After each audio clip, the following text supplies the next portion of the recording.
É isso, pessoal. Episódio número 7 de Neural. Hoje eu e Juliano, a gente vai entrevistar uma pessoa ilustre. E aí, Juliano, tudo bem? Tudo bom, Felipe? É um prazer estar aqui. Hoje a gente está com um convidado realmente muito especial para a gente e para toda a comunidade de computação no Brasil. O professor Nívio Ziviani. É o Nívio, falando um pouquinho dele, ele é bacharel em engenharia mecânica. Vou falar um pouco, tá? Se eu começar a falar tudo, a gente perde 20 minutos do podcast só lendo a bio. Mas ele formou em engenharia mecânica, depois fez o mestrado no Rio de Janeiro, em informática, em 76. E em 82 ele se tornou PhD em ciência de computação pela Universidade de Waterloo, no Canadá. Ele ganhou, né, hoje, ele já ganhou a Ordem Nacional de Mérito Científico, isso em 2007, e a Gran Cruz da mesma ordem em 2018, que é a medalha, né, a mais alta medalha científica federal, né, do Brasil. E ganhou a medalha Santos Dumont aqui pelo governo de Minas em 2017 e inúmeros outros títulos, e também é membro da Academia Brasileira de Ciências. Isso é só um pouquinho a parte do reconhecimento, né, que ele já recebeu. E aí, Nívio, o que você tem para falar disso aí? Boa tarde a todos. É um prazer muito grande estar aqui com os dois colegas. E o pessoal fica exagerando aí, mas tudo bem. Não é exagero nenhum. E é uma vida normal, acadêmica. Tive minha vida praticamente toda na universidade, um pedaço pequeno fora, em um banco comercial. Mas tive atividades de criação de várias coisas dentro da universidade. Eu criei a graduação em 1973 em computação. E outra criação que eu considero muito importante foi o doutorado, em 1990, em ciência da computação, da UFMG. E fui um pesquisador tradicional, com artigos científicos e orientação de alunos de graduação, mestrado, doutorado. Tive a oportunidade muito interessante de escrever um livro que é adotado no país todo, de projeto de algoritmos, né? Isso foi uma iniciativa muito interessante do Ministério de Ciência e Tecnologia, na época, e o professor Carlos Lucena propôs um projeto interessante, que foi criar uma escola Brasil-Argentina de computação, em 1986, janeiro, fevereiro. E em 1985, ele abriu um edital. Aliás, foi um convite mesmo dirigido, e eu fui premiado com a proposta de escrever um livro sobre estruturas de dados e algoritmos. Então, a primeira edição desse livro foi apresentada nessa escola que eu mencionei, e a editora foi da Unicamp. Então, a história de um livro como ele é hoje é longa, né? É interessante, Nívio, porque muita gente, né, estudou e conhece muito você por causa desse livro, né? Assim, várias pessoas, quando eu falo que trabalho com você, falam comigo assim, o Nívio que escreveu o livro, né, de algoritmos, e é uma coisa bem marcante. Como é que você contou como é que começou a ideia de escrever o livro, mas o que significa realmente você escrever um livro técnico com profundidade, com o conteúdo que você fez, né? Você criou um livro que era interessante na época, é que o livro, eu estudei nesse livro também, ele tem implementações de vários algoritmos em duas linguagens na época, né? O que não era muito comum, assim, não era uma coisa tão comum você ver um livro que vinha com as implementações de tudo, né? Então você pegava lá o código e via como é que era implementado. Deve ter dado um trabalho enorme para chegar nesse ponto, né? Como é que foi? Quanto tempo você gastou para escrever? Como é que foi o processo de criar esse livro? Um livro do porte como é a última edição, que tem quase 700 páginas, eu meço o escritor que escreve nessa profundidade igual piloto de avião. É o número de milhares de horas de trabalho, sabe?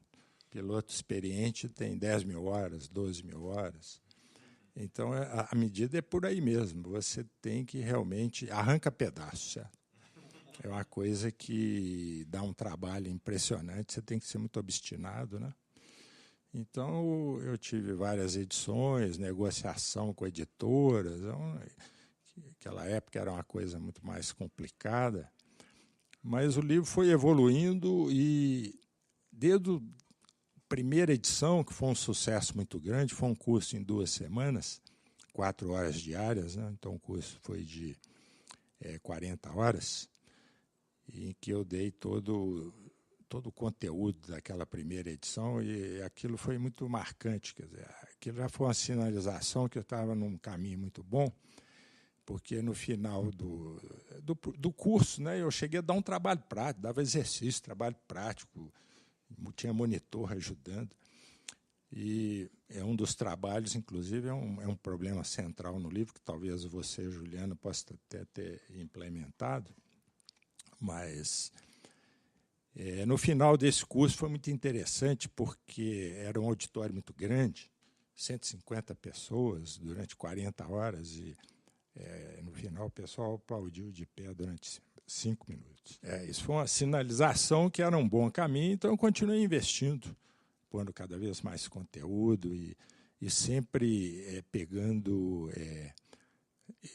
Eu criei uma disciplina chamada Projeto e Análise de Algoritmos, em 1982, 83, e fui professor dela até 2006. É uma disciplina extremamente pesada. Eu punha o aluno com água assim, bem na boca, assim, entrando de vez em quando. O aluno tinha que trabalhar muito. O Juliano deve ter experimentado. Exatamente assim. E, então, todos os exercícios, quer dizer, a disciplina tinha 2 provas e 4 trabalhos práticos, e aquilo tudo ia para o livro. Quer dizer, no fundo, os alunos eram coautores comigo, certo? Então, tem várias seções dentro do livro que tem, às vezes, até nome de alunos, como, por exemplo, Davi Reis, que é um engenheiro de software espetacular, que foi meu aluno. Ele bolou um algoritmo de ordenação e chama Davi Sorte. Eu apelidei de Davi Sorte. Então, tem vários exemplos desse tipo. Então, foi uma aventura realmente incrível, com várias edições. Edição significa, de uma edição para outra, você sai de 150 páginas para 330, e de 330 para 580, e de 580 para 670, com muito exercício. E os professores do Departamento de Ciência da Computação também contribuíam com exercícios, proposição de exercícios, eles apareciam referenciados no livro. Então, era um negócio que, no fundo, alunos e professores, colegas ajudaram muito, porque o livro é realmente muito denso, né? Sensacional. E uma das coisas que a gente...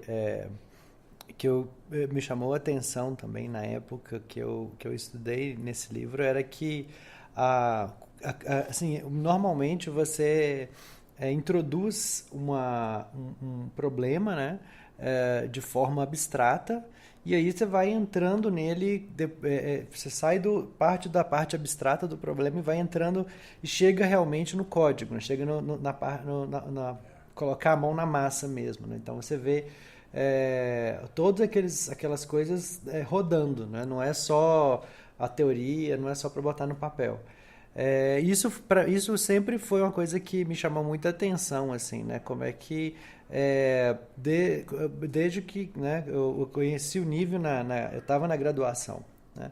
E sempre me chamou a atenção que o Nível tinha essa visão, de unir a parte acadêmica a uma parte mais prática, né? Assim, não só que está na academia não seja prático, mas assim, de tirar as coisas um pouco de dentro só do ambiente acadêmico, né? De você levar elas para um ambiente onde elas têm mais, né, impacto, né, na sociedade como um todo.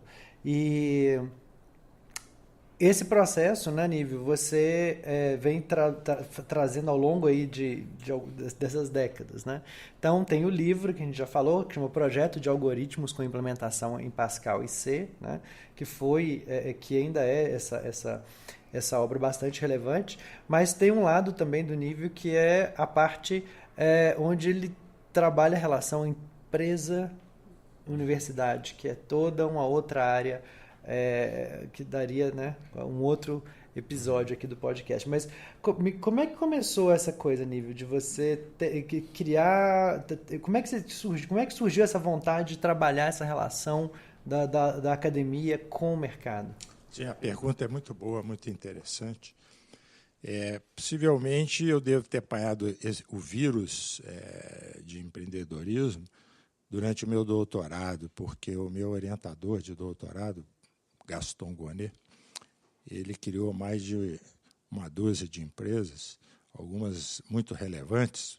Um dos primeiros mecanismos de busca, que ele chamou de OpenText, que é de 1993, a web tinha acabado de nascer, né?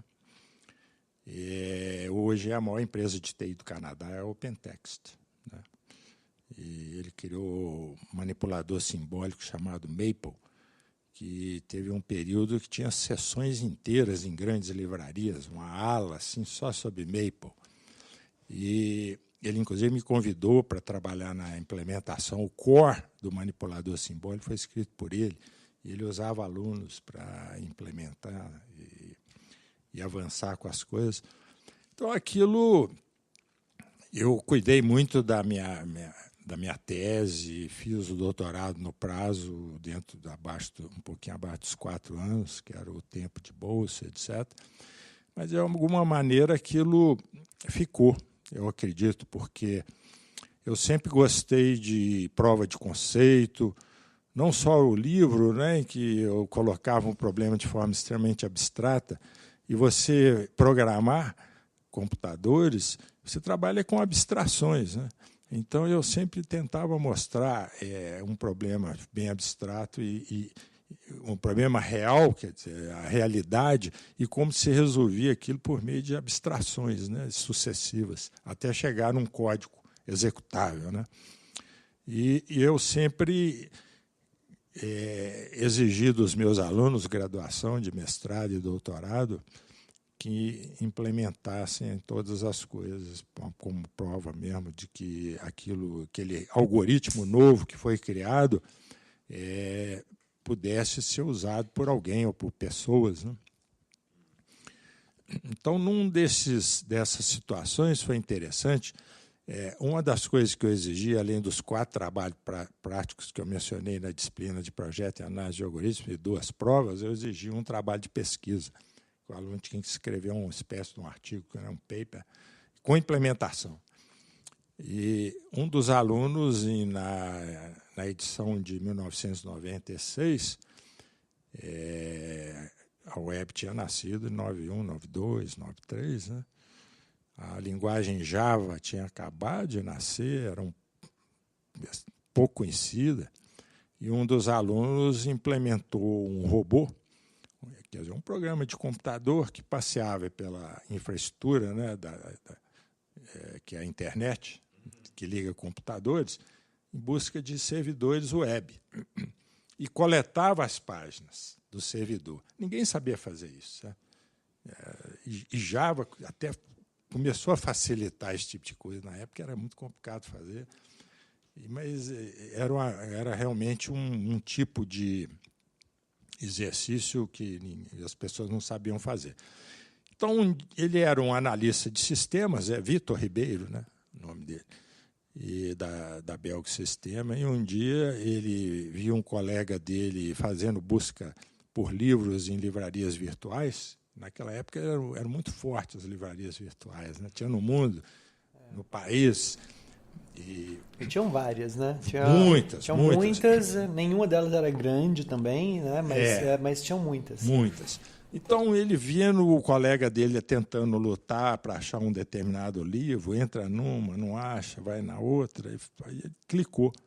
Por que eu não pego o meu robô e entro nas diversas livrarias, em paralelo, um pseudo-paralelismo, né, na realidade, coleta as páginas, faz a fusão do resultado e apresenta para o usuário.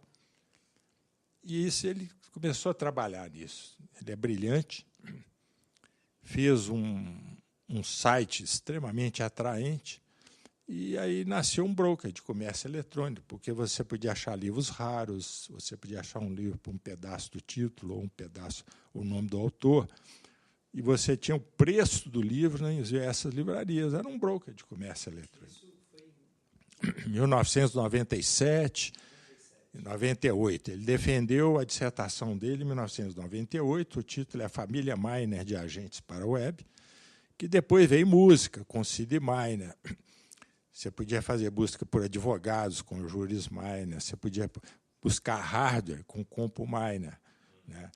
Tinha coisas interessantes do tipo espião miner, o que as pessoas estavam buscando na internet, e fazia metabusca. Quer dizer, o que é metabusca? Você usar mecanismos de terceiros, como o software de uma livraria virtual, coletar aqueles dados e fazer a fusão.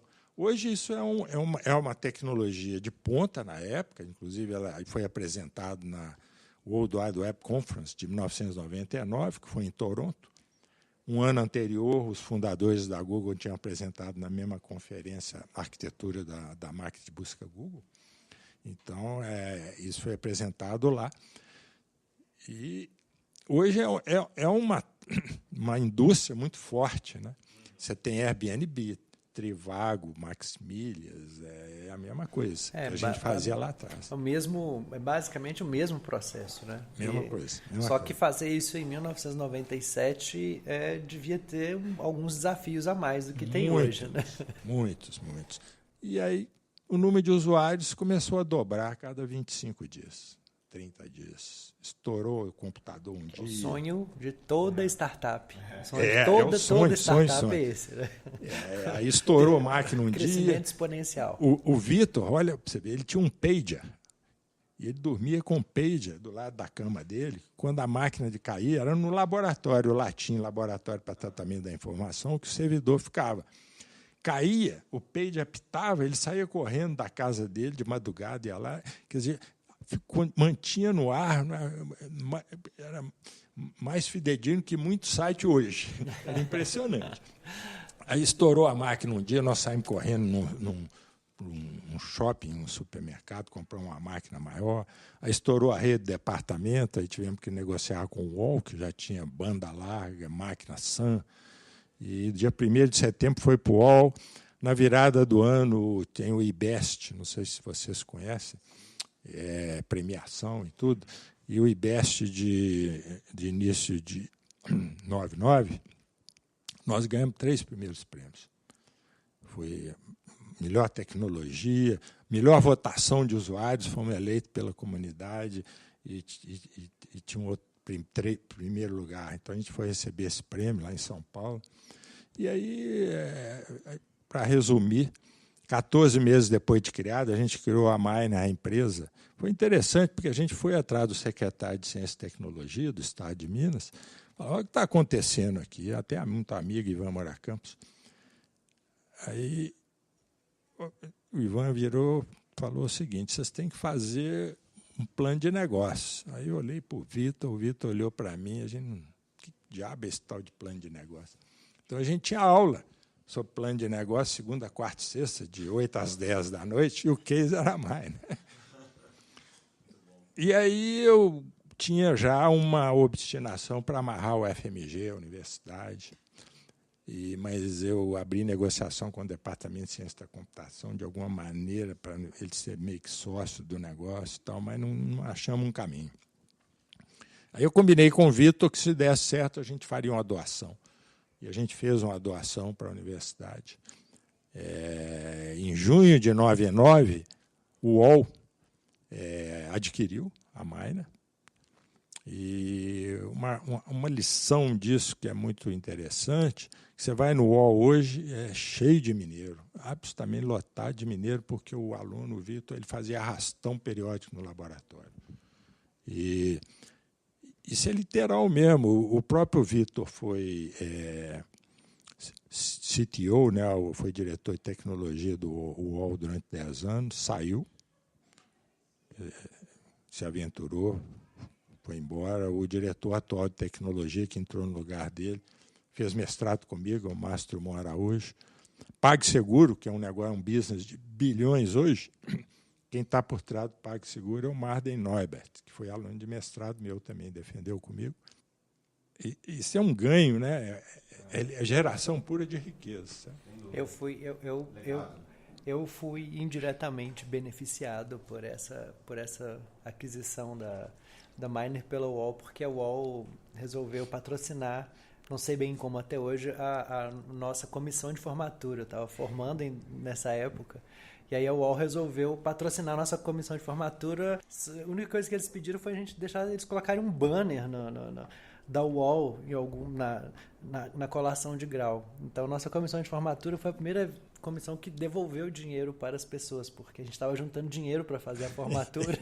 E aí nós devolvemos dinheiro porque não precisava. Isso é muito alinhamento da cabeça do Vitor, o aluno, o propósito nosso, né, de alguma maneira fazer esse tipo de coisa. Tanto que eu e o Vitor criamos o Bolsa UOL, que era uma bolsa de pesquisa diferenciada. A gente abria uma chamada. Primeiro ano, nós recebemos 5.000 propostas, abrimos para todas as áreas de conhecimento, e o Bolsa UOL financiava projetos com a bolsa diferenciada, muito maior que CAPES, NPq, para minha graduação, mestrado. E então foi uma avalanche de propostas. Mas, enfim, isso foi o primeiro caso, né? Pois é, e isso gera um legado enorme, né? Assim, enfim, todas essas pessoas que foram formadas, todas essas empresas, sim. projetos. A doação que nós fizemos, né, para o FMG, que foi até uma solenidade no gabinete do reitor, professor César Sabarreto, foram 100 mil reais na época, 100 mil reais, isso real já existia, que era perto de 100 mil dólares, tipo 90 mil dólares. A gente primeiro montou o laboratório, como ele é hoje, bonito, né? Vocês forem lá ver o latim, até hoje é dinheiro da Miner, né? Eu fui o criador da biblioteca do Departamento de Ciência da Computação, que depois virou a biblioteca do Instituto de Ciências Exatas, e fui curador dela há 23 anos. Eu captava dinheiro para compra de livros, periódicos, etc. Então, a gente pegou 30 mil reais para o laboratório, 30 mil reais para reformar a biblioteca. Se vocês forem lá, é linda a entrada dela, aquilo é dinheiro mais, né? E 40 mil reais a gente criou uma bolsa eterna, é um endowment. É uma bolsa é a bolsa Miner Latim, de iniciação científica, que eu uso só a parte de aplicação do dinheiro. Então, ela é eterna, de fato. É um endowment bem comum no Brasil, né? A gente vê endowment.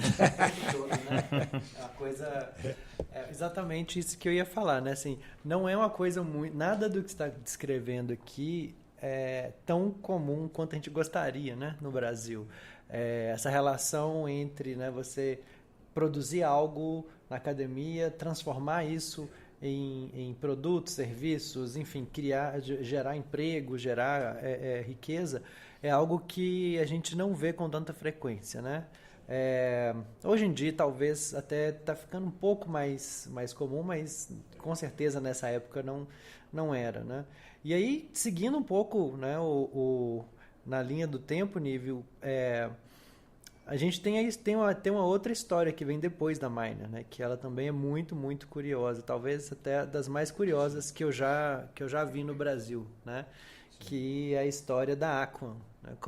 Conta pra gente o que era a Aquan e como é que essa história, para onde que essa história foi, né? Bom, eu e o Vitor tocamos a Miner o tempo todo, né? O Vitor largou o emprego dele, é a única forma de você ter sucesso, é a pessoa mergulhar. Ele largou o cargo de analista dele, ele ganhava mais do que eu, que já era titular, pessoa titular. E a gente mantinha a Miner com parte do meu salário de professor e o dinheiro que ele tinha juntado. Então, a gente ficava atrás de financiamento, de investidor, e não conseguia. Mas um dia, o Luiz Nassif, que é um jornalista de muito prestígio à época, Ele tinha um caderno, ele tinha uma coluna diária no Caderno Dinheiro da Folha de São Paulo, e no dia 6 de janeiro de 1999, eu abri o Caderno Dinheiro e estava lá a coluna do Luiz Nassif, A Família Miner, que era o título. Ele descrevia isso, né? Parte dessas coisas que a gente está contando. E aí, então, eu liguei para o Guilherme Emmerich, que na época já era uma pessoa de muito sucesso, empreendedor, investidor, e perguntei para ele: vocês têm a Folha de São Paulo? Aí tem, então abre aí, Caderno Dinheiro e tal. Foi aí que eu consegui trazer os dois com dinheiro. Eles puseram recurso e trouxeram também gestão, e a gente ficou um pouco mais esperto, né, sobre todos os aspectos. E então, quando a gente negociou a venda da Miner, foi para o Frias, né, Otávio Frias, que faleceu, infelizmente, no ano passado. Logo em seguida, eu e o professor Bertier Ribeiro Neto, colega, tinha feito doutorado na área de recuperação de informação, e eu, para o meu lado, já vinha com projetos de dinheiro do CNPq desde 1995, fazendo pesquisas em componentes de mecanismos de busca. Resolvemos lançar um mecanismo de busca. Então, estávamos eu e ele em Berkeley, uma outra conferência muito importante, que é da ACM, que é o CIGAR, que é na área de Information Retrieval, a mais importante do mundo, né? Apresentando o trabalho que era a dissertação do Marden Neubert. Tá? Nós fomos apresentar o trabalho. E aí tomamos a decisão, isso era setembro, de lançar um mecanismo de busca já em novembro. Nós já tínhamos alguns componentes, e isso aconteceu. O Vitor andou fazendo arrastões no laboratório, a gente perdeu algumas pessoas, e aí eu peguei um dos alunos de doutorado meu que estava para defender, falei: você vai defender e você vai acabar de construir o core da máquina de busca, certo? Que é o Edileno Moura, lá de Manaus, né? Ele era doutorando, né? Então, a gente criou uma tecnologia chamada TodoBR, porque era um mecanismo de busca focado na web brasileira. Que depois a gente criou o TodoCL no Chile, TodoES na Espanha. Um dos primeiros clientes nossos foi o Grupo Prisa, da Espanha. E então, a gente criou uma empresa chamada Aquan, que é a Aquan Information Technologies, que detinha a tecnologia de busca. E a Aquan foi criada inicialmente por mim, pelo Bertier Ribeiro Neto, fomos os fundadores desde o início, e junto com o Guilherme Emmerich e Ivan Moura Campos, trouxemos também o professor Alberto Lender, e depois tivemos o Marcos Regueira, que foi uma pessoa que foi trazido pelo Guilherme, estava no mercado americano há mais de 10 anos, muito experiente na área bancária. E aí esse grupo de 6 pessoas criou a Aquan. A Aquan teve um sucesso muito parecido com o da Miner, muito usuário. A gente criou um modelo de negócios diferente do concorrente nosso, que era a Google, na época. Eu diria que a Google é como se fosse a Globo, né? É audiência para vender anúncios e propaganda. E nós éramos como TV a cabo, a gente vendia tecnologia. Essa é uma comparação interessante. Então, a gente dominou a busca no Brasil. Todo mundo era powered by Aquan. Radar UOL, do UOL. A gente deslocou o Google do UOL, na época. Virou mecanismo de busca do UOL, o Radar UOL era powered by Aquan. O farejador do IG, que era o segundo portal também da América Latina, era powered by Aquan. E aí abriu o Estado de Minas, enfim. E aí foi um sucesso grande. E como que foi que acho que isso é uma curiosidade, assim, principalmente quem não conhece essa história, como é que foi o approach do Google, assim, como que tem uma foto clássica, né, de vocês reunidos aqui na UFMG, e conversando e negociando, né, então, enfim, isso já tem um tempo. Como é que foi esse primeiro contato, assim? Todas as empresas que a gente se envolveu, elas são sempre, ou eram, e até hoje são intensivas em conhecimento, com desenvolvimento de tecnologia de ponta, não? Sempre no estado da arte, ou tentando avançar o estado da arte. E a gente fazia isso com relação à recuperação de informação, mecanismos de busca, né? O professor Bertier Ribeiro Neto era visceral, ele não deixava a gente usar nada pronto, pacote nenhum. Tinha que implementar tudo, absolutamente tudo. Tinha um domínio total de todo o stack. E a gente fazia muito P&D e paper. E o processo era sempre de produzir uma pesquisa, fazer um protótipo que respingava na tecnologia e gerava um paper. Então, a gente percorria os grandes eventos internacionais, onde o Google sempre estava presente. O Google também era muito forte, assim como o Yahoo, a época, etc. E, de alguma maneira, a gente começou a ficar conhecido. E Google tinha acabado de fazer a IPO em 2004 e queria vir para a América Latina, sabe, descobrindo uma maneira. Então, um dia, um vice-presidente de engenharia da Google, que gostava muito de astronomia, ele foi num centro de astronomia que tem no deserto de Atacama, né? E, na volta, alguém buzinou que ele devia passar por Belo Horizonte, então ele veio a Belo Horizonte para conversar com a gente, conhecer a conta. E a gente recebeu ele com um cuidado enorme lá no hotel, escondendo a engenharia, né, morrendo de medo de ser atacado, aquela história. E ele insistindo, não, que queria ir lá na sede. A sede da Coen era muito bonita, muito arrumada, do lado do campus, né, da UFMG. E ele começou a perguntar muito, a gente escondendo. Aí ele chegou um momento, ele pediu licença, ligou lá para a Mountain View, mandou vir um NDA, a gente assinou um NDA, e aí a gente levou ele lá para a Coen. E isso foi no finalzinho de 2004. E falamos para a engenharia toda, já está vindo um pessoal aí, tal, uma pessoa e tal, nós vamos conversar. E a Coen era tudo aberto, de vidro, e as salas de reunião eram vidraçadas, mas todo mundo via tudo, né? Mas quando o cara entrou, o cara chama Alan Eustace. Quando ele entrou, o Davi Reis, que eu mencionei, tinha ido para a World Wide Web Conference, e Google sempre dá um jantar, dá um negócio grande. E ele tinha ido. E ele viu o vice-presidente de engenharia lá. Aí, pronto. Quer dizer, os meninos viram aquilo imediatamente, sabe? E correram para a cozinha. Nossa, esse cara é da Google. Esse cara da Google está fazendo aqui, né? Então, aí nós tivemos que abrir.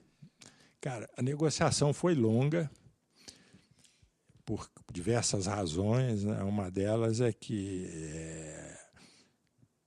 na minha loucura de amarrar o FMG, a gente criou uma com a SA e pegamos 5% e depositamos na fundação ligada à universidade, a Fundep. E quando o Google abriu a negociação, ele queria comprar 100%, obviamente. E não podia vazar, porque se vazasse, a gente perdia os clientes todos, quebrava a empresa, se não desse certo, né? Então, a gente manteve aquele segredo durante muitos meses. Tivemos que obter do conselho curador da fundação um documento dizendo que podia vender um bem da fundação sem dizer para quem, nem por quanto. E para a promotoria estadual de fundações também. Então, o presidente da fundação e a promotora sabiam só. Esses dois, sigiloso, e não vazou. E deu certo, a gente fechou. Foi um case com muita imprensa mundial, foi a primeira empresa fora dos Estados Unidos que a Google comprou, e abriu um escritório um centro de pesquisa e desenvolvimento em Belo Horizonte, que é uma história muito importante, que hoje é uma história que gera muito emprego, né? De qualidade, e é um escritório que tem muito prestígio. É um dos poucos que põe a mão no mecanismo de busca. E aí a gente está falando de legado de novo, né? Então, assim, Sim. acabou deixando uma equipe que trabalha hoje, né, para o Google, ou não só aqui em Belo Horizonte, né, mas mundo afora. Sim, sim. Todos os engenheiros da Aquan foram contratados. A pessoa que lidera o grupo de busca, para vocês terem uma ideia, de todas as consultas do Google em qualquer momento, nas 24 horas, de qualquer lugar do mundo, se você pegar as top 10 na resposta, 2 é de algoritmo desenvolvido aqui, em Belo Horizonte, por um aluno que lidera o grupo de busca, o Bruno Poças, que foi meu aluno de doutorado. A tese dele avançou muito a qualidade da busca, a resposta, a ordenação da resposta a uma consulta. Uhum. E eu fico pensando assim, eu que entrei nessa bem depois e estou tendo o primeiro contato, né, a primeira língua que eu estou aprendendo é Python. Então, imagina, usando GitHub e usando Jupyter Notebook, ou seja, tudo que você falou hoje, né, sobre colocar os exercícios e os exemplos no livro, né, que seria como se fosse um link do GitHub dentro do livro, né, fazendo um pouco a tradução, ou todo esse processo que você está falando de desenvolvimento de um algoritmo que vira uma ideia, que vira um projeto, que é a base de tantas e tantas startups, né? E hoje é uma coisa que a gente fala com tanta frequência, tanta naturalidade, né? E aí hoje você trabalha, enfim, você foi fundador, né, cofundador da Kunumi, que trabalha com machine learning, que também, enfim, não é a primeira empresa sua que trabalha com machine learning, mas com deep learning e com coisas que são de impacto, né, assim, global, assim. Então isso gera várias coisas, gera como, por exemplo, pessoas com interesse de estudar ciência da computação que não tiveram formação em ciência da computação, então tem todo um universo de pessoas se ligando nisso, né? Eu sou uma delas. E aí e tem toda uma comunidade, tem todo um... Porque realmente é um momento muito específico, é uma linguagem também interessante, né? Assim, para aprender. Mas é a percepção do impacto, né, que isso gera. Então, assim, eu sei que isso para você é muito real. Você que vislumbrou isso, né, há um tempo atrás. Eu lembro que desde que eu te conheci, acho que eu te conheci na época de uma outra empresa, e eu já te vi passar por tantas mudanças, tantas coisas, e sempre mudanças pautadas pela tecnologia mesmo, pelo que está na frente, assim. Eu queria que você falasse um pouquinho disso, assim, de como que você vê esse momento hoje, que todo mundo fala de inteligência artificial, né? Aqui a gente está num podcast sobre inteligência artificial, e como que você vê isso, assim, pensando um pouco na história que você viveu e como que você viveu até aqui e como que você vê a sua história agora com todo esse ferramental assim na mão. É muito interessante a pergunta, quer dizer, eu tive o privilégio, a sorte, seja lá o que for, de surfar, que eu chamo de 3 grandes ondas, né? Que é o da metabusca, já mencionado, da busca, e depois o chamado aprendizado de máquina, que é a tradução de machine learning, né? Deveria ser aprendizagem de máquina, mas o pessoal já cunhou aprendizado de máquina. Tentei até mudar, mas academicamente falando, mas então a gente, essa terceira onda eu brinco muito, isso sem dúvida nenhuma é onda no mínimo padrão Havaí, mas é mais para tsunami mesmo, devido às consequências que isso tudo está gerando na vida de toda a sociedade, né, no mundo. Então, a gente começou a se preocupar e ter a oportunidade de entrar em aprendizado de máquina. Bem lá atrás, né, foi quando a gente tinha uma empresa que estava precisando de se reformular. E, de alguma maneira, eu sempre tive o faro, né, de encontrar pessoas, né, de atrair pessoas que fazem diferença. O Juliano é a prova viva disso aqui. Então, tô ficando vermelho aqui, as pessoas não conseguem enxergar no podcast, mas Tá mesmo. então, em 2013, a gente estava fazendo um tipo de tecnologia e construindo negócio em cima da tecnologia que a gente já sentia que não tinha muito futuro, né? Que era um esquema de recomendação de notícias numa indústria que já sofria muito, né? A indústria jornalística, e continua até hoje sem saber muito bem como vai sobreviver. Mas a gente teve a oportunidade de ter como cliente uma empresa, o Peixe Urbano, né? Que teve um boom no negócio deles, de oferta de coisas e tudo mais. E a gente, então, começou a trabalhar com aprendizado de máquina, ou machine learning. Nessa época, eu consegui fazer uma reformulação tão grande que, no fim, sobraram eu e a secretária, à época, né, a Gabi, e consegui descobrir o Juliano e o Fábio, né? Isso foi em 2013. E isso fez toda a diferença, porque a gente começou a entrar em aprendizado de máquina, e o Juliano, com o seu autodidadismo e capacidade incrível de faro para caminhar nas coisas, a gente cresceu muito, aprendeu muito, e criou toda uma base, uma infraestrutura muito grande para criar a Kunume, né? Tem uma história intermediária aí, que eu também sou cofundador de uma empresa anterior, ainda na busca, que é a Nemu.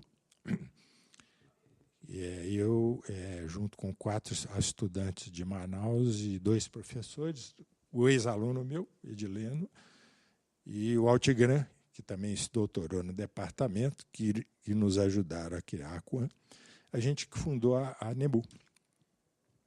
E eu tive o faro, de novo, de levar o Alberto Colares, o grupo do Alberto, a Black Key, a Ana Paula Pessoa e várias outras pessoas para a Nemu. E a Nemu também foi uma empresa de muito sucesso, né? Teve vida de 5 anos também. A gente criou no final de 2009, 2010, eu consegui colocar o grupo Alberto, Ana Paula e etc. E que 5 anos depois foi vendido para uma maior empresa de varejo do país, que é a Lynx, né? Isso foi um evento também de muita imprensa e tudo, aberto os valores, porque a Lynx já estava em bolsa, né?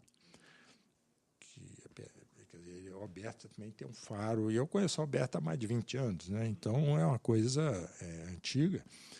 E o Alberto, com a cabeça dele de aventura, de enxergar muito longe também, e ser uma pessoa, um empreendedor muito diferenciado, a gente abriu uma negociação. Ele mudou para Belo Horizonte em janeiro de 2016, já veio de Malicuia, né?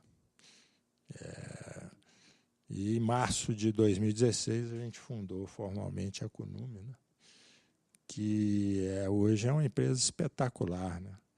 É uma empresa que tem um futuro muito promissor, tem resultados da mesma maneira, intensivo em conhecimento, domínio total do stack, né?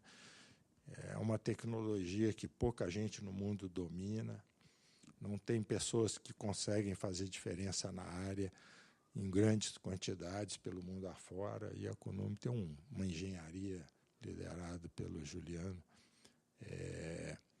inicialmente, e agora tem o Fábio, que veio junto com ele, né? Na realidade, os dois hoje que tocam a engenharia, né? Tem uma equipe completamente diferenciada em termos mundiais. Então, a perspectiva, né? O prognóstico em relação à Kunume é de ser uma coisa muito grande e com impacto, e já muito com esse acúmulo de propósitos de fazer coisa certa, de distribuição das coisas. Então, e eu tenho uma pergunta para te fazer sobre isso, que é mais sobre a tecnologia do que... Como é que você imagina que vai ser o mundo que uma criança que está nascendo hoje assim, vai encontrar daqui a 20 anos ou 30 anos? Bom, se você soubesse, me fala, porque... Você tem... essa pergunta... Eu tenho que fazer essa pergunta para você. Tem dado certo. Conta pra gente. Peraí, eu vou parar de gravar aqui rapidinho para ele responder e já volto. Porque hoje, o que ocorre... Nossa, a gente poderia falar durante algumas horas para responder essa pergunta. Eu vou tentar ser o mais breve que eu possa conseguir. A engenharia de software tradicional, da época dos anos 40, com Alan Turing, John von Neumann, é que ela é muito matemática, né? Ela é muito passo a passo. Você tem um conjunto de dados, você tem uma determinada especificação, você aplica uma transformação nos dados e a saída é completamente previsível. O que ocorre com o aprendizado de máquina é que você sai, então, de uma ciência matemática para uma ciência natural. Você tem um mundo incerto, como é o nosso mundo, né? Você faz experimentos e usa estatística para gerar o programa a partir dos dados. Quer dizer, o aprendizado de máquina trata da representação dos dados, né? E essa representação tem uma característica única na história da ciência da computação, que ela ocorre sempre da mesma maneira. É uma representação vetorial de números reais, seja pixel, caracteres, palavras, sentenças, som, e que dá a oportunidade de criar uma plataforma tecnológica de onde você tira produtos agnósticos a segmento, como é o caso na Kunume, por exemplo, né? Então, a partir dessa representação de dados, você utiliza... Você cria modelos, e aí entra uma sub-área da inteligência artificial, né, e da própria aprendizado de máquina, que são as redes neurais artificiais. Então, você é capaz de criar modelos, e a partir desses modelos você é capaz de fazer análise preditiva, otimização, né? E aí tem diversos tipos de aprendizado, né, desses modelos que pode te levar a otimização, classificação e assim por diante, né? Então, essa mudança filosófica é muito importante, sabe?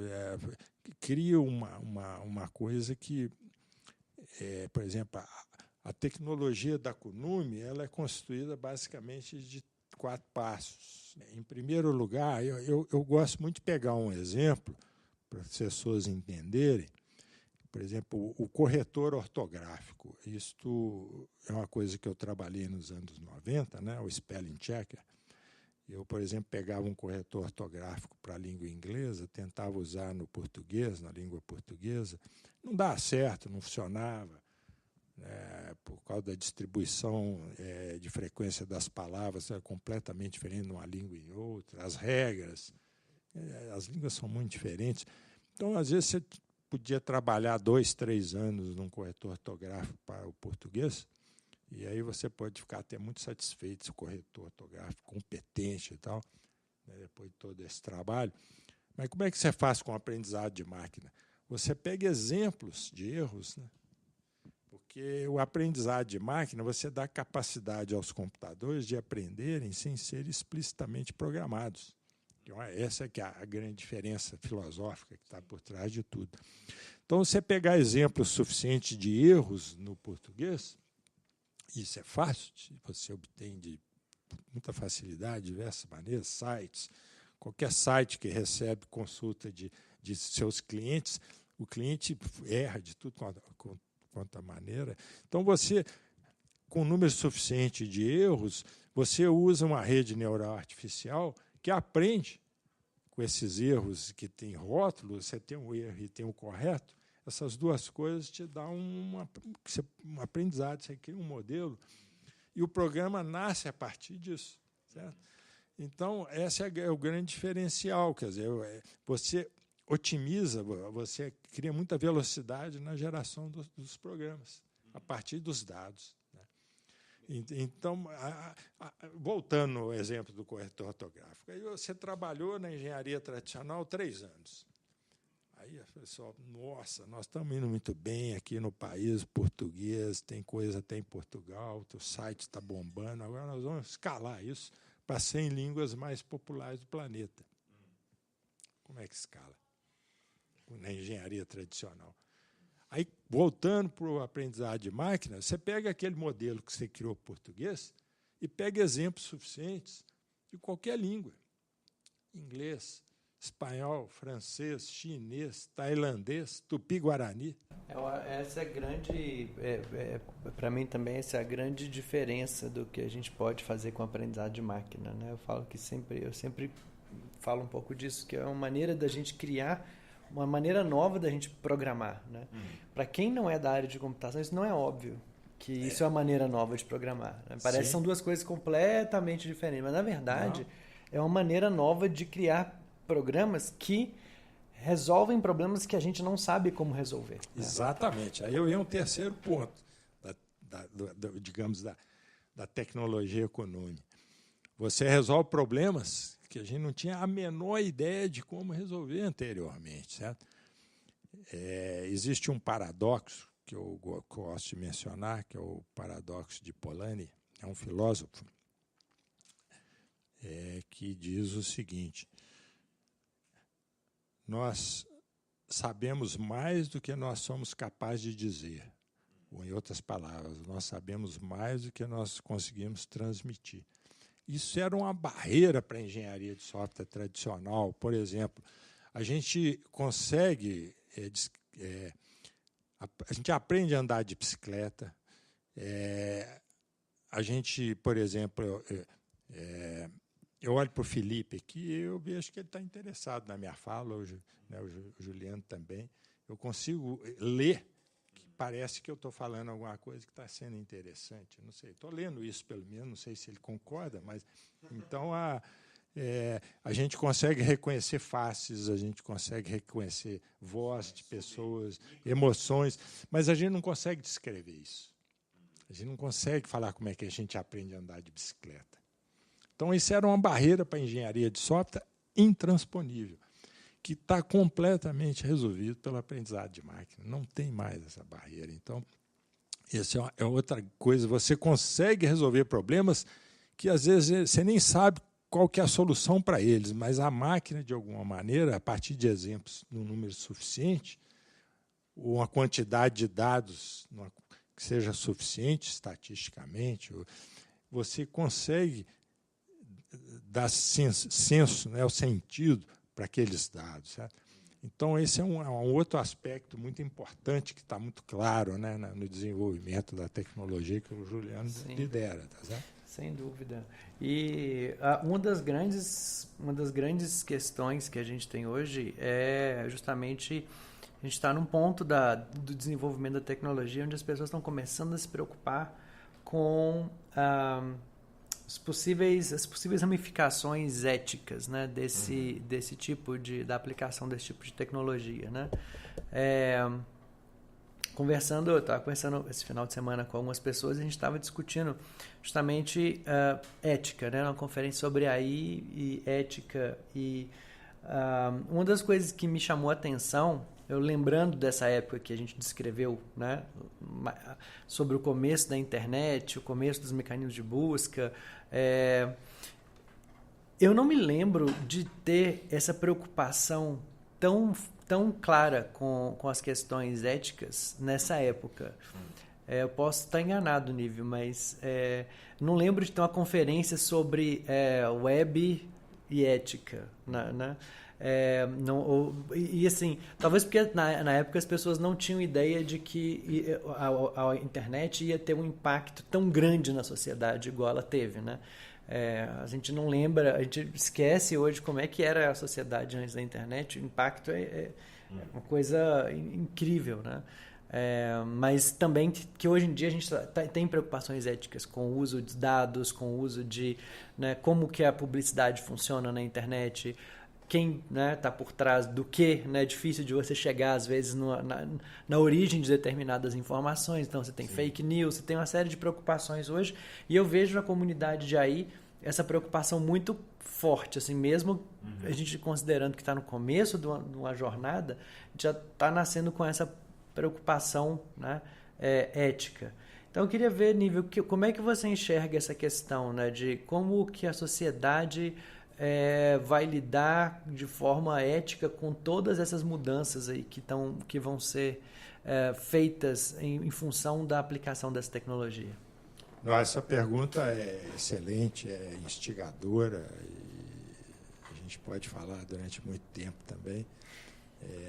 Eu complementaria um quarto item da tecnologia econômica que eu vinha mencionando, que é muito importante, que a gente exercita, que é o humano no loop, né? Você ter sempre um stakeholder, ou a pessoa que está por trás de um determinado problema. Pega, por exemplo, um problema em saúde, né? O impacto na área de saúde, por causa do avanço em imagem, né, que o aprendizado de máquina está proporcionando. Quando você pega, por exemplo, uma imagem de pele, uma mancha de pele, que eventualmente pode ser um câncer, quando você pega biópsias subsequentes, que aí te dão uma certeza, né, te dá um rótulo de muita precisão, você realimenta o modelo a partir da imagem e vai chegando um momento que o modelo que você cria começa a acertar mais do que o próprio médico dermatologista especialista. Ele começa a enxergar em mancha uma coisa que o humano não vê. E aí está a importância de você fazer análise preditiva, você fazer gestão da saúde em vez de gestão da doença, você detectar doenças o quanto antes para permitir a intervenção. E só isso aí já é um impacto enorme. Quer dizer, o médico e a máquina certamente faz muito mais do que a máquina separadamente ou o médico separadamente. Implica nisso, por exemplo, um número muito maior de diagnóstico por unidade de tempo, com muito mais precisão. E aí vem, retornando à pergunta que o Juliano colocou, né?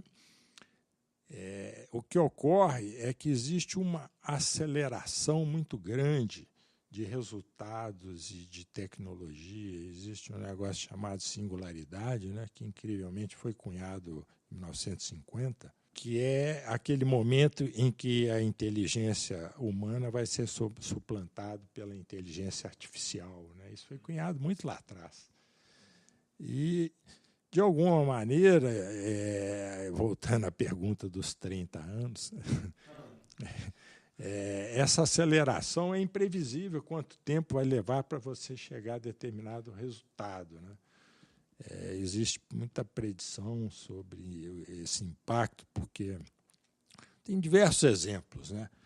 Um exemplo, por exemplo, considerando esse jogo o Go, que é um jogo muito popular na Ásia, é um tabuleiro 19x19, e nas interseções você tem pedras redondas, brancas e pretas, você coloca pedras nas interseções e ganha aquele jogador que coloca suas pedras e o adversário não tem mais como prosseguir, né? Esse jogo tem uma complexidade absurda. Para vocês terem uma ideia, se pegarem o conjunto de opções para chegar ao final de um jogo, o número de átomos de todo o universo é 10 elevado a 80. E o número de opções que você tem para chegar no final desse jogo é 10 elevado a 180. É um número inteiro de 235 dígitos. Então, é uma complexidade incrível.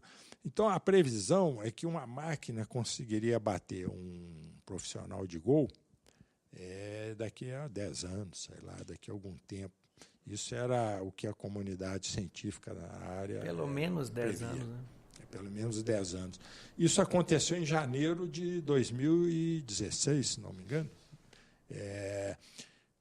A máquina bateu inicialmente um jogador, foi uma melhor de 5, foi 5-0, e ele não se conformou, e depois pegaram o campeão mundial de gol, o Lee Sedol, que foi uma melhor de 5, e o Lee Sedol, inclusive, conseguiu ganhar um dos jogos, né, que ele falou que foi uma coisa deu muita satisfação, mas o próprio treinador dele, que é o Wii, falava que algumas jogadas que ele via a máquina fazer, ele falou que não é coisa de humano, é coisa que não faz sentido para o humano.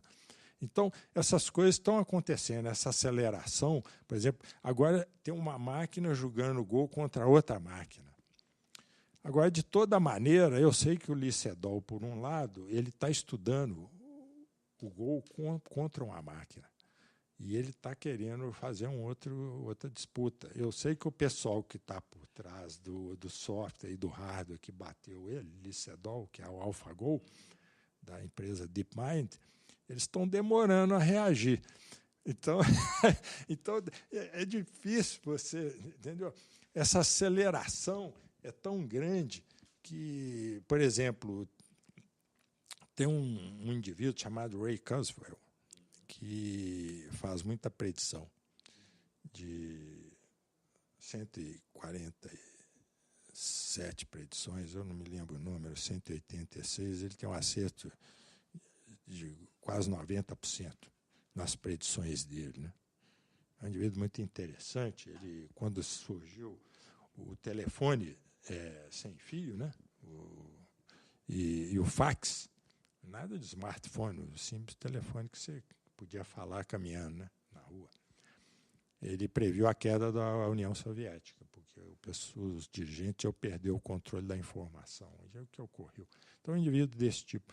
Então, ele tem predições incríveis, né? Ele acha, algum tempo atrás, a predição dele é que vai haver um controle do que entra e o que sai do cérebro humano, sabe? E isso ele previa para daqui a 10 anos. Aí, alguns anos atrás, você olha muito cético. Mas eu estive com o professor Adriano Veloso numa conferência chamada International Joint Conference on Neural Networks, do ano passado, e um chinês apareceu na conferência, na conferência dele, mostrando a colocação de um chip no cérebro de um rato e um labirinto, filmando de cima. O rato, sem o chip, ele não consegue sair do labirinto.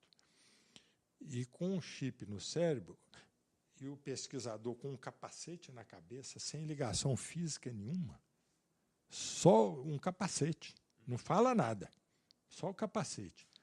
Ele, de alguma maneira, ele conseguia transmitir para o rato o caminho para a saída do labirinto.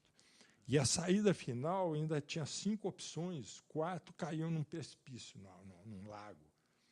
E um só conseguia atravessar, certo? Então, o rato conseguia sair do lado de lá. Então, ele já está controlando o que entra e o que sai no cérebro do rato, ali. Coisa de chinês, não é uma loucura. É quando você começa a pensar na integração dessas coisas, né? Porque você tem a parte de neurociência, né? Sendo influenciada e influenciando a aprendizado de máquina, né? Você tem a parte de genética, que também pode se beneficiar de aprendizado de máquina imensamente, né? E aí, quando você coloca essas coisas todas no tempo, realmente é difícil imaginar onde isso vai chegar, mas a gente sabe que Sim. O futuro vai ser bem diferente do que a gente tem hoje, né? Sim, os impactos hoje já se faz sentir em diversas áreas, saúde, os países que estão em situação melhor que a nossa, né, de desenvolvimento, você já sente um descolamento entre renda e trabalho, né? Porque os robôs já fazem coisas repetitivas, maçantes, fazem melhor que nós humanos. Você já tem debate em vários países de dar um valor mensal para todos os cidadãos. Então, o indivíduo vai ter uma renda decente para viver, e então ele vai fazer aquilo que ele gosta, que ele ama, que dá prazer de acordar no dia seguinte para ir trabalhar. Então, isso já é uma realidade. Então, tem impacto em todas as áreas. Então, o aspecto ético é central, porque você pode usar viés. Você pode, por exemplo, hoje já é sabido que o sistema jurídico americano ele tem viés. Dependendo da cor da pele das pessoas envolvidas, o julgamento é feito de forma enviesada. Então, é um negócio extremamente perigoso. O horário, esses dias eu estava vendo uma informação importante, que eles fizeram um levantamento usando os dados, né, que o horário do julgamento influenciava muito a métrica da pena. Se era antes do almoço e o juiz ou a juíza estava com fome, ele tinha tendência de colocar uma pena maior do que depois do almoço. Isso analisando vários casos. Sim. Então, isso sim, mas são casos suaves de coisa que os humanos sentem. Está com fome, ele fica mais agressivo e tal. Mas estou dizendo aquela situação em que você usa o aprendizado de máquina para o mal, certo? Você usa de forma inadequada. Então, o aspecto ético, o aspecto de você considerar propósito, o aspecto de você sempre levar em consideração aquilo que você faz para aquilo não te levar a uma situação de prejudicar pessoas, grupos. Isso é central, é fundamental. Eu sou otimista, por um lado. Eu acho que empresas que têm esse tipo de comportamento, e mesmo pessoas que têm esse comportamento sempre ético, elas vão, em algum momento, se beneficiar disso e vão estar mais competitivas que empresas que ficam utilizando essas coisas para o mal, né? Existe um economista muito importante do MIT, é o Eric Brynjolfsson. Ele tem palestras incríveis, muito na área da economia, né? Ele fala, por exemplo, sobre tecnologias de propósito geral, que são aquelas que são pervasivas e podem ser aplicadas de forma ampla, né? Ele dá como exemplo a eletricidade, por exemplo, é um caso, motor de combustão interna. E a inteligência artificial, na forma como a gente está discutindo, é uma tecnologia de propósito geral. Essa de ser pervasiva, o aprendizado de máquina, no exemplo que eu dei, de resolver problemas que a gente não sabia nem como resolver, não tem mais a barreira do paradoxo de Polanyi. Então, ele diz, numa das palestras dele, que ele foi keynote speaker de uma outra conferência importante na International Conference on Learning Representation, e que ele termina a palestra dizendo que os próximos 10 anos podem ser os melhores 10 anos do nosso planeta ou os piores 10 anos. Depende de nós. Ele termina dessa maneira. Então, eu não sei se respondi. Essa é uma ótima resposta. A questão colocada, muito bem colocada, por sinal. Eu queria fazer um momento Marília e Gabriela aqui, porque eu fiquei muito curioso com algumas... Você estava falando algumas coisas, eu quis fazer umas perguntas de resposta curtinha, assim, de uma palavra ou outra, mas você tem alguma heroína ou herói?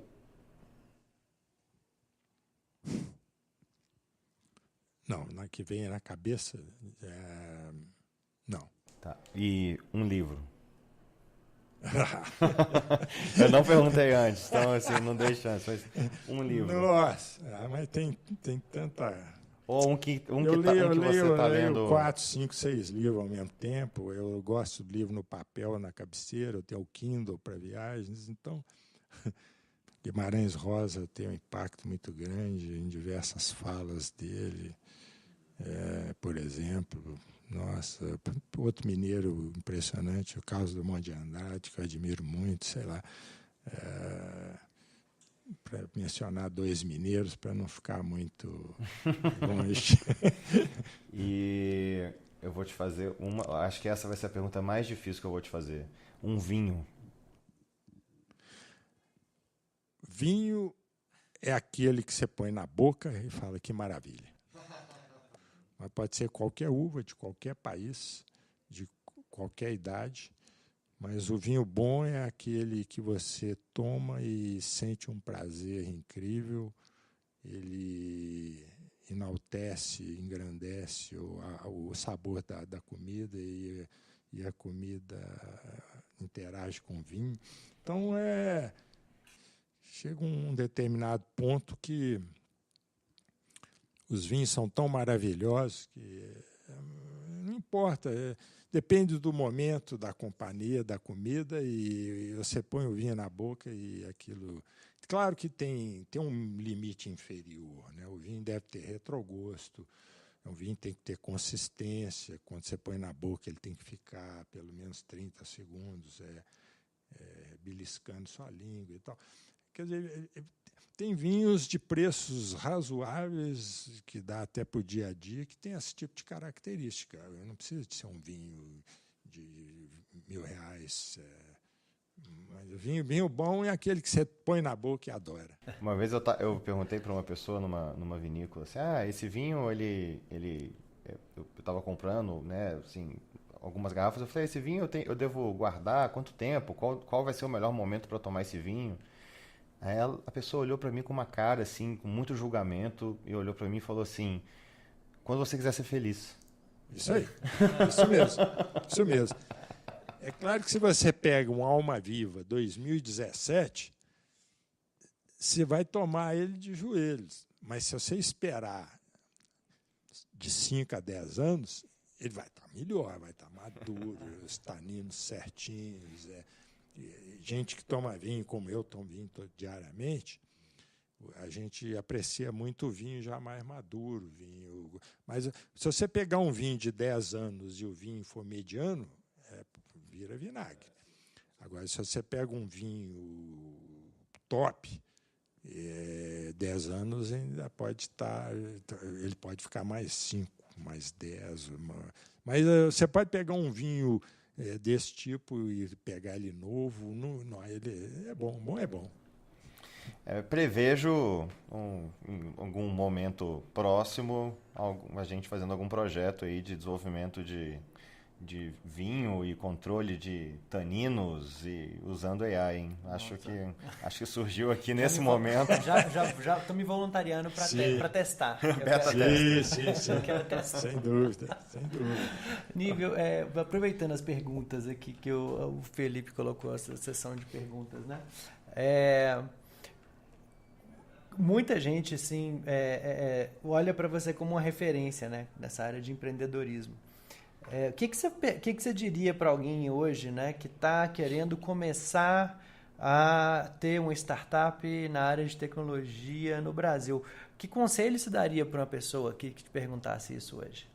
Eu acho que, como tudo na vida, se você for consistente e persistente, um tempo suficiente, você é capaz de chegar a bons resultados. É o que eu sempre coloco para os meus alunos de pós-graduação, mestrado e principalmente doutorado, né?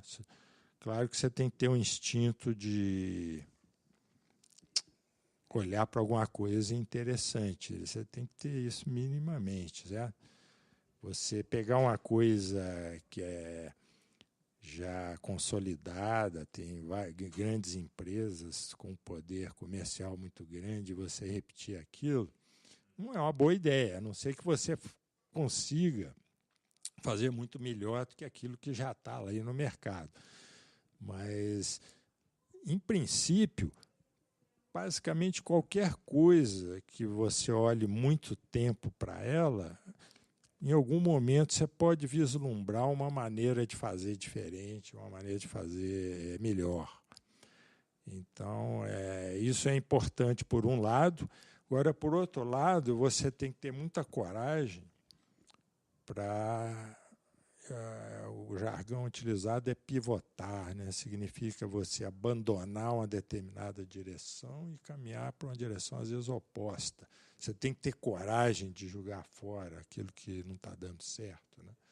Isso também é uma característica importante. Então, parece conflitante, mas no momento que você viu que o cavalo está arriado, você tem que montar, senão ele vai embora. E quando você monta, ele pode ser muito bravo, pode te jogar no chão algumas vezes. Então, não dá para também ficar pensando muito, não. Você tem que, se você ficar tentando imaginar o tamanho da montanha, se você consegue escalar ou não, aí não é boa ideia também, não. Então, você tem que ter coragem, persistência, consistência, ética é fundamental, porque em algum momento dá errado, se você não for ético. É questão de tempo, na minha opinião. Então, eu diria que são esses os fatores. Quer dizer, você ter um mínimo de instinto, mas tem que ter coragem, tem que mergulhar, não dá para fazer tempo parcial. A chance de fazer com sucesso em tempo parcial é muito pequena. Não dá. Você tem que realmente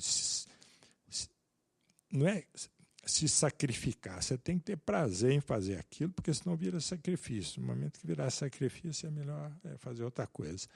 Então, eu diria que esses são os componentes interessantes para considerar. A gente falou, sem falar, né, de uma coisa interessante, que é modelo de negócio, né?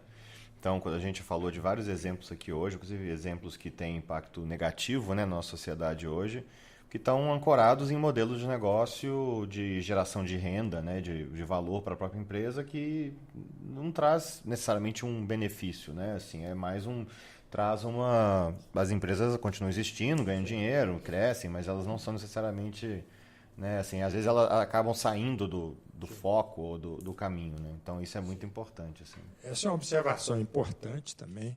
Esse lado é fundamental.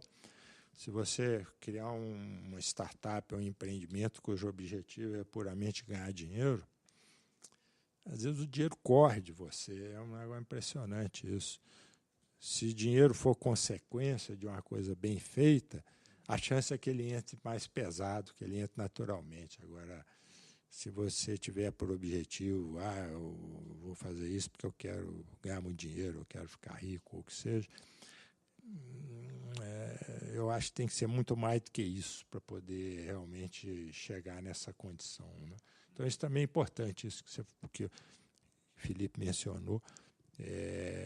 O dinheiro não pode ser o objetivo primário, o primeiro, né? Mas é claro que o recurso financeiro é fundamental para você manter fluxo de caixa, para você conseguir avançar. Você tem que ter recursos. Óbvio que recurso financeiro é muito importante, além de gestão, além de competência em diversas áreas, né? Você precisa de advogados, você precisa de administradores, você precisa de uma engenharia extremamente sólida, gente de negócio, comercial, né? Pessoal que faz divulgação, design. Então, é um conjunto muito grande de coisas. Mas isso também tem que vir com o tempo, né? Você tem que, no início, fazer sem... No momento que você vê que determinada coisa tem uma possibilidade, ou porque tem muito usuário, ou tem muita gente interessada, aí você tem que mergulhar e sair fazendo, né? Uhum. Legal, muito Maravilha. bom. Eu estou honrado aqui de estar... Para mim é uma honra estar conversando com vocês dois. Acho que foi uma conversa muito bacana. Cada minuto que a gente passa com o Nível é sempre de muito aprendizado. E eu já vi plateias enormes, em silêncio absoluto, ouvindo o Nível falar por horas. E assim, é sempre muito interessante ver isso, porque tem muito conteúdo, mas é cativante também, né? Então é muito bacana estar aqui. Foi muito, muito legal gravar esse episódio. Pessoal, não presta tanta atenção, não. Esse negócio aí. Jogando confete aí. Bobagem. Mas uma coisa que eu acho interessante, Felipe, que eu sempre reparo quando eu converso com o Nível, né? Eu já trabalho com o Nível há alguns anos, né? E o Nível é a única pessoa que eu conheço, talvez não a única, mas é a pessoa que mais cita gente o tempo todo. Isso é muito legal. Né? Então você vê que quando você conversa com o Nível, ele te conta uma história, ele fala de um monte de gente, né? Sim. De um monte de pessoas, e ele está o tempo todo citando um monte de gente. E eu acho que isso é muito legal, primeiro porque não é muito comum, né? As pessoas esquecem de, né, com quem que elas trabalharam. O Nível lembra de todas as pessoas, ele cita os nomes, ele lembra... Eu que sou péssimo para nome, eu morro de inveja porque eu não lembro o nome, né, das pessoas. Às vezes eu passo vergonha por causa disso. Mas o Nível lembra o nome, lembra as datas, e lembra o que a pessoa contribuiu. Então isso é uma coisa que eu acho muito legal, né? Eu brinco que o Nível é uma espécie de imã, assim, que ele atrai pessoas, né? Interessantes, e pessoas que têm um perfil empreendedor e diferente e tudo. Eu acho que tem muito a ver com isso. Eu queria agradecer muito a presença do Nível no podcast, e assim, a gente poderia fazer com certeza vários e vários programas aqui com as histórias, né? Só as que eu já ouvi em algum momento. Nível, muito obrigado, e espero que a gente tenha outras oportunidades aí de falar eu que agradeço a oportunidade. Agradeço muito a oportunidade e está sendo questionado, sendo perguntado por duas pessoas como vocês dois. É um prazer enorme, uma honra também. Valeu, pessoal. As notas desse episódio vão estar em www.medium.com/kunumi. E eu vou tentar marcar todo mundo que foi citado quando a gente divulgar o episódio. Então, enfim, acho que vai ter bastante gente divulgando. Queria aproveitar e falar que, enfim, a gente está no Twitter, né, Neural Podcast. A gente também está em várias outras redes, procure a gente por lá. E mande suas perguntas, mande sugestões de convidadas e convidados para os próximos episódios, comentários, enfim. Tá? Mas as notas, só para repetir mais uma vez, www.medium.com/kunumi. Valeu, obrigado, até a próxima.